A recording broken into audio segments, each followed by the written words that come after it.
할렐루야.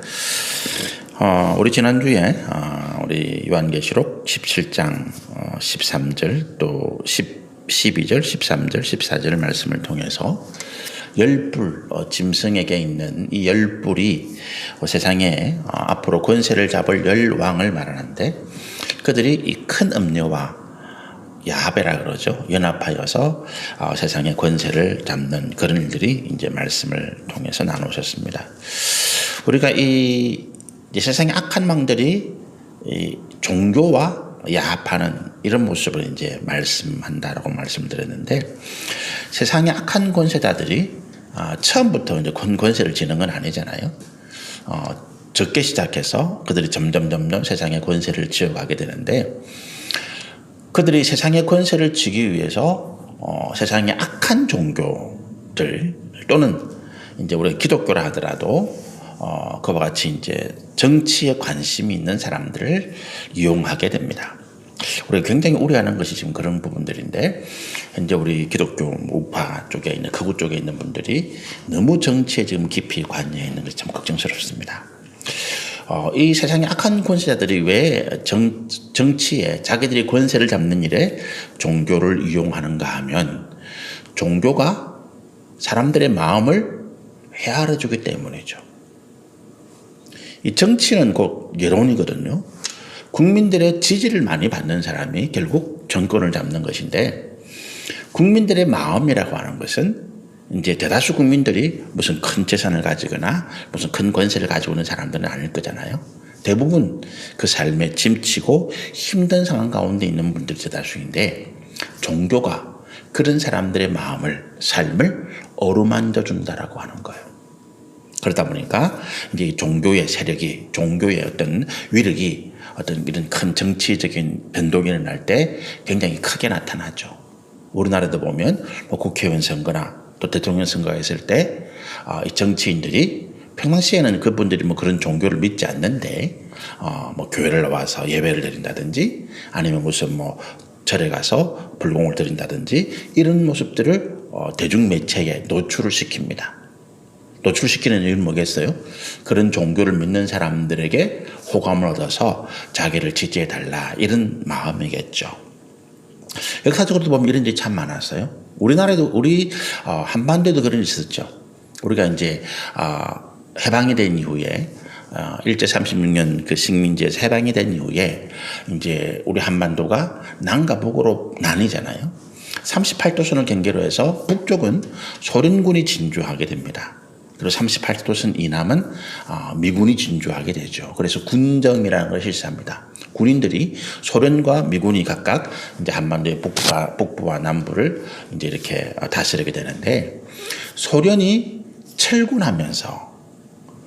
철수하면서 앞잡이로 내세운 인물이 우리가 알고 있는 김일성이잖아요. 김일성이 이제 소련군에서 이제 좀 근무하고 소련의 배후로 해서 이제 김일성을 통해서 이제 한반도를 지배하려고 하는 그런 이제 욕심을 가지고 있을 때에 김일성이 등장을 합니다.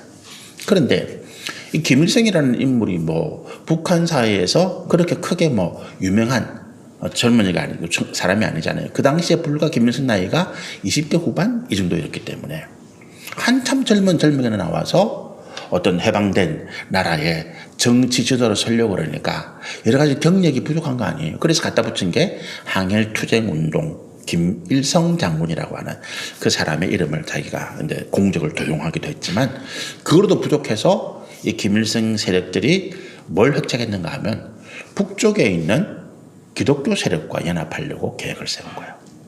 그래서 우리가 잘 알고 있는 이 북한에 있던 조만식이라고 하는 민족의 지도자가 있었잖아요. 이분이 이제 극우 기독교 세력의 지도자예요. 그리고 북한에는 보면 평양 신학교도 있었고 또 북한에 이제 장대인 교회라든지 큰 교회들 대한민국 기독교의 70% 이상이 사실은 북한에 있었거든요. 그래서 북한에서 기독교인들의 마음을 얻는다면 정권을 장악하기가 굉장히 쉬웠다는 거죠. 그래서 이제 이 북한의 김일성 공산주의자들이 북한에 있는 기독교인 사들과 협력해가지고 백성들의 마음을 가져오기 시작했고 결국 그것이 이제 북한의 정권을 이루는 굉장히 큰 힘이 되었습니다. 그러나 그 뒤에는 이제 기독교 세력을 철저하게 말살하고 조만신 선생님도 북한에 감옥에 갇혔다가 북한에 이제 우리 6.25 전쟁이 나서 우리 국군이 진격할 때 조만신 선생님을 처형하게 돼요. 그런 비극적인 역사가 우리나라에도 있었습니다. 그러니까 이 열불이라는 존재가 세상에 권세를 잡으려고 하는 사람들이 종교를 이용한다라고 하는 것이죠. 또 종교가 왜 그들에게 그렇게 협력합니까? 결국 그 종교도 권세자들과 협력해서 세상에서 권세와 부를 얻으려고 하는 목적이 있지요. 그러다 보니까 이제 우리 요한계시록 17장 13, 12절, 13절, 14절에 있는 것처럼 이 음녀와 열불 세상의 권세자들이 서로 이제 야합하게 되고 그렇게 해서 어떻게 합니까? 한쪽에서는 백성들을 수탈하고 한쪽에서는 이 악한 음녀, 악한 종교는 백성들의 영적인 상황을 지배하려고 하는 것입니다. 사단의 목적은 뭡니까? 사단의 목적은 이 땅에 있는 영혼들을 지배하려고 하는 거죠. 하나님께로 나아가지 못하도록 쾌당해서 결국에는 사단과 함께 지옥으로 가려고 하는 목적이 이 사단의 목표입니다. 여러분, 우리가 세상의 모든 종교가 사람을 위하는 것 같잖아요. 하다못해 길거리에 점을 치는 무당들조차도 요즘 길거리에 보면 창원에도 보면 타로라고 하는 점이 이렇게 있더라고요. 서양에 나와 있는 카드를 이용해서 이제 점을 치주는 건데 이게 이제 젊은이들에게 굉장히 좀 인기를 끄는가 봐요. 근데 결국 그것도 뭡니까? 그 타로라고 하는 점을 통해서 그 젊은이들 자기의 미래에 대해서 자기가 뭔가를 궁금해하는 것에 대해서 길을 알려주고 어떻게 해야 네가 성공한다? 아니면 네가 어떻게 해야 사랑하는 사람과 결혼한다? 이런 식으로 이제 해나가는 일들이죠. 점을 치든 구슬하든 내가 어떤 우상을 섬기든 모든 종교의 목적은 끝으로 보면 뭘 한다고요? 사람에게 유익을 주려고 한다라고 하는 것을 표방합니다. 근데 이것이 진짜로 유익을 주느냐는 좀 다른 문제죠. 우리가 심심찮게 뉴스에 듣는 게 보면 뭡니까? 무슨 점쟁이가 무당이 사람을 미혹해가지고 큰 구슬을 하게 한다든지 아니면 무슨 부적을 팔아서 그 사람이 가지고 있는 재산을 다 빼앗는 그런 뉴스를 한 번씩 봅니다. 물론 우리 기독교에 있는 그런 목회자들 중에서도 성도들의 재산, 헌금을 자기가 편취하는 이런 뉴스도 종종 나옵니다. 어쨌든요, 종교가 끝으로는 사람들의 유익, 사람들을 위해서 봉사하고 섬긴다라고 하는 어떤 것을 가지고 있는데, 그러나 그 이면에는 실질적인 목적은 뭡니까? 종교가 자기들의 목적을 위해서 사람들을 이용하고 미혹하고 그렇게 하는 일들이 굉장히 많더라라고 하는 것입니다. 그래서 마르크스 레닌주의자들, 공산주의자들이 공산혁명을 일으키면서 철저하게 기독교를 탄압하고 종교를 탄압하는데 그 이유를 뭐라고 하는가 하면 종교는 민중의 인민의 아편이다 이렇게. 근데 공산주의자도 이유가 있는 거죠. 오직 공산주의자들의 명령만 들어야 되는데 종교를 따르는 사람들은 그 종교의 가르침을 또 따르잖아요. 공산주의자들 이거를 용납하지 못하는 거예요. 그래서 지금 중국에서 시진핑이가 정권을 잡고 난 다음에 종교에 대한 탄압이 극심하게 들어가서 천주교도 이미 굴복했고 불교도 불상 옆에 시진핑이 초상화 중국 오성홍기를 걸어놓고 참배하도록 만들고 기독교에는 18세 이하의 어린아이들은 교회에 출석하지 못하도록 그렇게 많은 일들을 하고 있다는 거죠. 이것이 이제 종교 또 기독교 정치가들의 목적입니다. 그럼 교회는 뭐가 다르냐? 기독교는 뭐가 다르냐는 거예요. 여러분 아까 좀 전에 우리가 세상 뉴스에서 보다시피 교회가 또는 목회자들이 어떤 자기의 지위를 이용해서 어떤 성도들을 성적으로 폭행하고 또는 재물을 빼앗는 이런 뉴스를 봅니다만 그거는 개인적인 일탈이고 우리 기독교 성경이 말하는 것은 뭡니까? 인간의 존엄, 인간의 자유, 인간의 인권을 신장시킬 뿐만 아니라 궁극적으로는 뭐예요? 인간이 그 죄에서 구원받아서 하나님의 백성이 되어 영생을 누리도록 하는 목적을 가지고 있습니다. 그런데 이게 다른 종교에서도 그렇게 하는 데가 있어요. 이슬람, 불교. 제가 세계 3대 종교에 대한 말씀을 드린 적도 있는데, 그런데 그 세계 3대 종교, 불교나 이슬람교가 인간의 구원을 이야기하는 데 있어서 이 인간의 구원은 다른 종교에서는 줄 수가 없다고 그랬잖아요. 왜? 구원자의 어떤 특수성 때문에. 오직 구원자는 예수 그리스도만 우리에게 구원을 주시는 일이 가능하기 때문에 그렇다라고 하는 것입니다. 그래서 우리가 세상을 살피면서 정말로 우리가 이 종교의 역할, 특히 이 기독교의 역할이 뭐냐라고 생각을 해보면 우리가 어떤 한 정당, 한 정파, 한 정치인에게 개입해서 그 사람을 지지해주고 그 정당을 지지해주고 그 정파를 지지하는 것은 굉장히 위험하다. 해서는 안 될 일이다라고 하는 거예요. 그러면 기독교는 뭘 하느냐? 기독교의 궁극적인 가치의 목적은 뭡니까? 인간의 구원에 있다는 거예요. 우리는 복음을 전파하는 일에 집중할 뿐만 아니라 복음이 전파되는 곳에서는 반드시 뭐가 일어나요? 인간의 억눌렸던 인권, 존엄성이 재산화하잖아요. 여성 해방, 민족 해방, 노예 해방 이런 일들이 어떻게 일어났습니까? 기독교가 전파되는 곳에서 일어났다는 거예요. 그리고 기독교가 전파되는 것은 반드시 자유와 인권 그리고 박애 평등이 일어나더라는 거예요. 그래서 기독교가 한편으로는 복음 전파에 전력하면서 또 한편으로는 교회가 서 있는 곳, 우리 그리스도인들이 살아가는 이 땅에 자유, 인권, 평등, 박애, 인간의 존엄 이런 것들이 제대로 실천되어지는가를 살펴봐야 된다는 거예요. 이것이 공의와 선함이라고 하는 거예요. 하나님께서 이 땅을 다스릴 때에 공의와 선함으로 다스린다는 것입니다.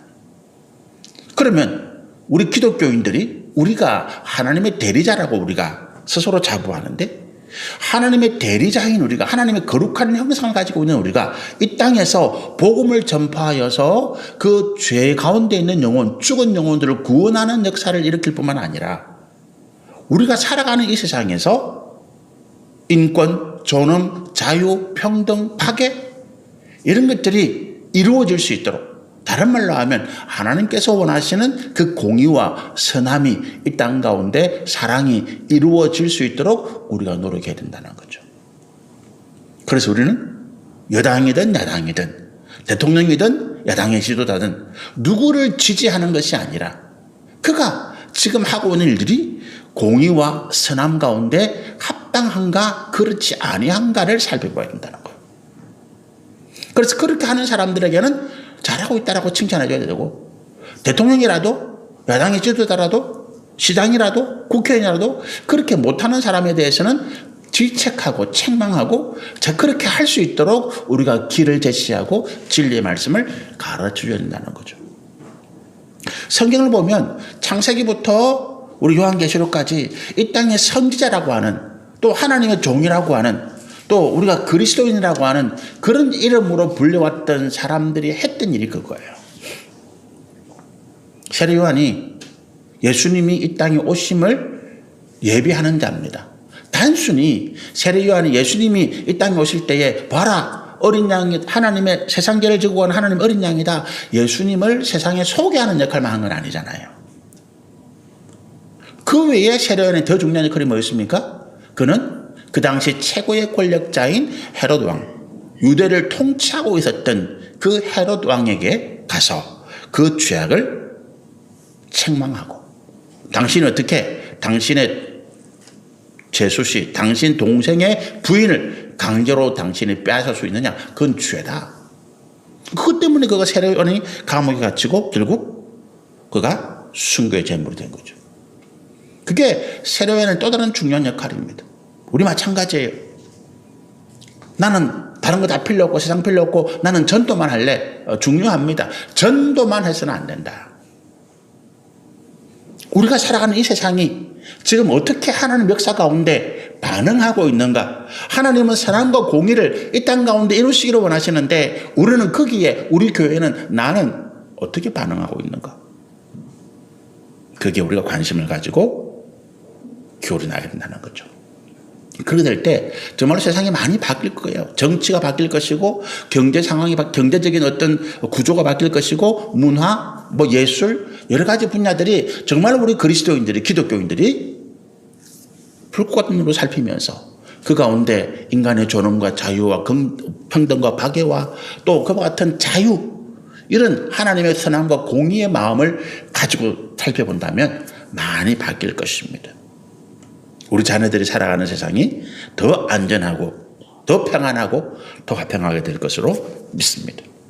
우리가 일불과 엄녀의 문제를 세상의 어떤 권세자들 그리고 종교가 야합해서 일어나는 이 문제를 살펴보면서 기독교가 나갈 일이 뭔가, 기독교가 참된 진리의 가르침이라면 세상의 어떤 다른 종교와 달리 기독교가 참된 하나님의 진리의 말씀을 선포하고 가르치는 그런 종교라면 우리가 가야 할 길이 뭔가를 우리가 말씀을 통해서 살펴보는 거죠. 15절의 말씀입니다. 또 천사가 내게 말하되 내가 본 바 엄녀가 앉아있는 물은 백성과 무리와 열국과 방언들이니 이 엄녀가 물 위에 앉았다 그랬잖아요. 제가 처음에 이 물이 생명의 근원이다 말씀을 드렸습니다. 생명의 근원, 우리가 창세기 1장에 보면 하나님께서 세상을 창조하시는 일이 나타나는데 창세기 1장 1절에 하나님 태초에 하나님의 천지를 창조하시니라 선포적인 말씀이에요. 2절에 보면 하나님의 영이 성령입니다. 하나님의 영이 수면 위에 운행하시더라 이런 표현이 있어요. 천지를 창조하는데 가장 먼저 나타나는 것이 물이라고 하는 거예요. 하나님의 영이 물 위를 운행하시더라, 다니시더라는 거예요. 이게 무슨 말이겠습니까? 이 물은 생명의 근원이라는 거죠. 그 안에 모든 생명의 씨앗들이 하나님께 창조하시고 하시는 모든 생명 피조들이 그 물 안에 들어있더라. 이 엄녀가 깔고 있는 것이 이제 물이에요. 생명의 근원인데 여기에서 15절은 좀 더 구체적으로 뭘 말하는가 하면 이 엄녀는 앉아있는 물은 백성과 무리와 열국과 방언이다. 조금 더 구체적으로 무슨 말입니까? 이 세상에 살고 있는 모든 사람들 위에 이 엄녀가 깔고 앉아있더라는 것입니다. 이 엄녀는 뭐라고요? 악한 영, 사단, 마귀의 어떤 대리자잖아요. 이 엄녀가 이 세상에 많은 사람들 위에를 깔고 앉았다는 것은 이 엄녀가 악한 영들이 이 세상의 사람들을 그 영, 그 마음, 그 삶을 지배하고 주장하고 있더라는 것입니다. 그래서 이 땅에 모든 사람들이 죄악 가운데 자신의 정욕과 탐심으로 살아가는 이유예요. 우리 인간은 성경은 세 가지로 구분합니다. 두 가지로 구분하기도 하는데 세 가지입니다. 근본적으로는. 그게 뭐냐 하면 영혼을 분리합니다. 영과 혼. 우리 보통 영혼과 육신인데 영과 혼을 분리합니다. 구분합니다. 우리 인간은 영과 혼과 그리고 육신, 육으로 존재합니다. 이 세 가지가 결합되어 있는 것이 우리 인간이에요. 육신은 지금 우리 현상이 드러나는 것입니다. 그죠? 우리 눈으로 보고 귀로 듣고 입으로 맛을 보고 느끼고 하는 모든 것들이 육신입니다. 육입니다. 육은 드러나는 현상이에요. 육은 뭐의 지배를 받습니까? 마음의 지배를 받습니다. 육은 마음에 생각하는 것들을 드러나는 행동하는 그런 어떤 도구죠. 우리 손이 내 마음대로 행동 못합니다. 자기 뜻대로. 이 손은 자기 의지가 없어요. 손을 움직이는 의지는 어디에 있습니까? 우리 마음에 있습니다. 내 마음이 내 손을 움직입니다. 그래서 이 육신은 마음을 표현하는 도구예요. 내가 사랑한다? 내 마음이 그와 같이 있기 때문에 사랑한다라는 말을 내 입으로 고백하는 것입니다. 그럼 이 마음은 어디서 나오느냐 하면 영에서 출발합니다. 영이 본질이에요. 그리고 마음인데 혼이 떠나갔다. 사람이 죽은 건 아닌데 혼이 나갔어. 정신이 없는 상태를 말하는 거죠. 그죠? 혼이 나가서 저 사람 혼이 나간 것 같아. 정신이 없는 상황이죠. 그래서 영은 본질이고 혼은 마음이고 육은 현상입니다. 우리가 죄를 지었다 할 때 성경이 뭐라고 표현합니까? 영이 죽었다라고 하잖아요. 영이 죽었기 때문에 죽은 것에서는 뭐 썩어지는 거죠. 영이 죽었기 때문에 우리 마음이 썩어지는 것입니다. 우리 마음이 썩는 거예요. 마음이 썩었으니까 어떻게 됩니까?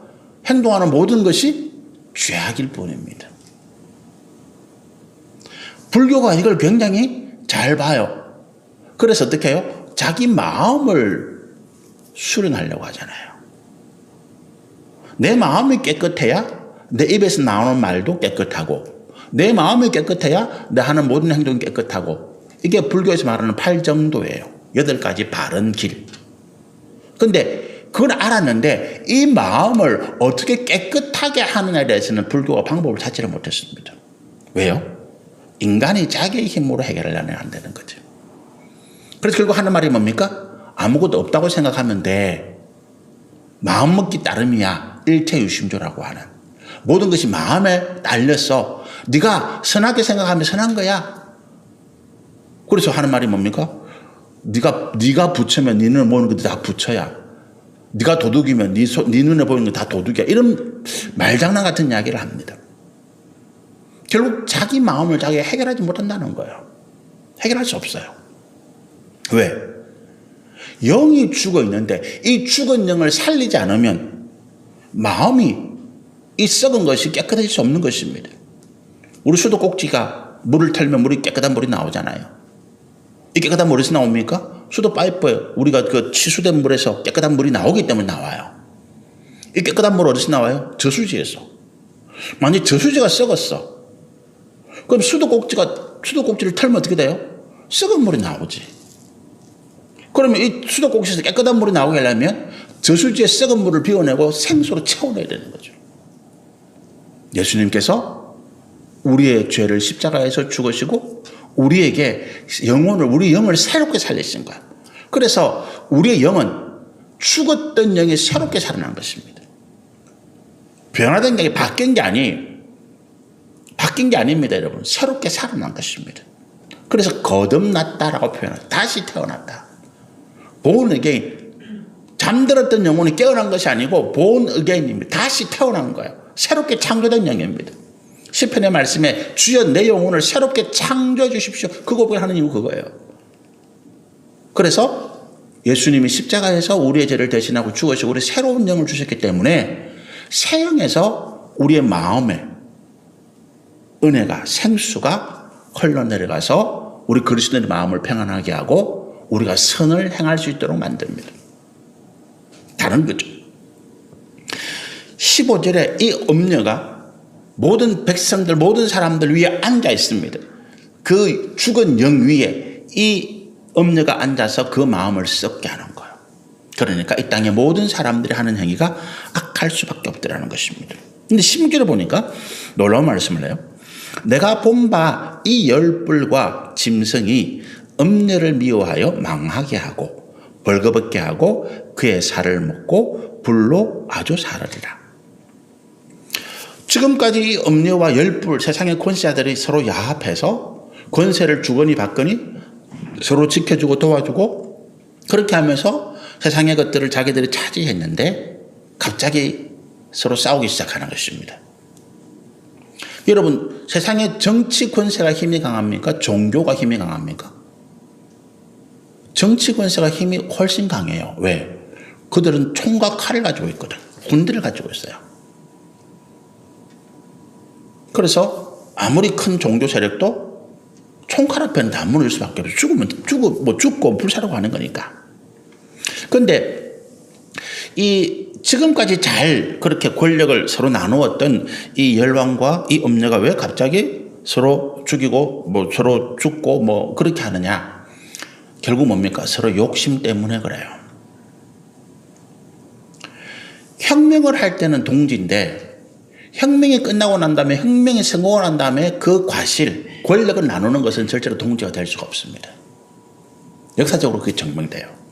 한 나라에 그 유방이라는 사람이 유방이 대단한 사람이라서 그 나라를 세운 게 아니에요. 우리 역사를 보면 유방과 대치되는 그 당시 영웅이 한 사람이 있었는데 그 사람이 우리가 잘 알고 있는 항우입니다. 천하장사 항우. 유방과 항우가 서로 이제 중국을 놓고 전쟁을 벌였는데 유방이 일방적으로 깨지는 거예요. 항우가 워낙 장사고 항우를 따르는 군대가 워낙 강합니다. 유방은 항상 패하고 도망다니는데 유방 주위에 뛰어난 인물이 너무 많아요. 항우는 자기 힘만 믿고 설치는 사람이고 그래서 주변에 부하들이 별로 없고 자기 혼자 최고니까. 근데 유방은 자기가 약하다는 걸 아는 사람이니까 주변에 힘이 있고 지혜롭고 이런 사람들을 많이 써요. 이 사람들이 다니면서 주변에 이 항우의 군대를 조금씩 갉아먹는 것입니다. 혼자서는 10명을 당할 수 없는 거잖아요. 결국 유방이 항우를 이깁니다. 근데 유방이 천하를 통일하고 만든 나라가 한나라입니다. 이 한나라가 유방이 천하를 통일하고 난 다음에 자기를 도와서 나라를 세웠던 공신들이잖아요. 우리 죽을 때까지 같이 함께 하자, 영광을 같이 누리자 이렇게 맹세를 했던 그 자기의 공신들을 하나하나 다 죽여나갑니다. 절대로 권력을 나눌 수 없다는 거죠. 마찬가지, 우리나라도 마찬가지죠. 그렇죠? 이런 것입니다. 그래서 세상에 정치 권력을 가진 사람들이 그 군대를 이용해서 총과 칼을 이용해서 종교를 지금까지 자기를 지켜왔던 종교를 무너뜨려 버리는 거야. 역사적으로 보면 이제 그런 일들이 이 AD 10세기에 있었어요. 중세 유럽에 로마 가톨릭이 다스리잖아요. 그 당시 이제 그레고리오 7세라고 하는 교황이 있었는데 이 교황이 가만 보니까 세속의 왕들이 조금씩 교황권을 침범해가지고 이제 유럽에 여러 왕들이 생기면서 유럽에서 왕들이 자기 나라의 주교를 자기가 원하는 사람을 마음대로 세우는 거예요. 교황이 자기의 권세를 다 뺏긴 거죠. 그래서 이 교황이 이제 이런 이야기를 합니다. 야, 우리 교회를 개혁해야 되겠다. 원래 교황권이 교황에게 있고 교황이 주교를 임명할 수 있는데 왜 지금 세상의 왕들이 주교를 임명해가지고 교회가 많이 타락했다. 교회가 많이 변질됐다.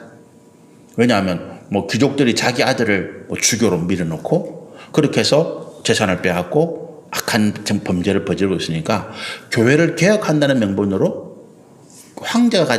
왕들이 가지고 있던 주교 임명권을 빼앗아 버렸어요. 그럼 왕들이 가만히 있겠습니까? 난리가 난 거죠. 그 당시에 이 유럽을 다스리고 있던 신성로마 제국이라고 하는 나라가 있었는데 거기에 황제가 군대를 이끌고 이 교황을 공격하려고 합니다.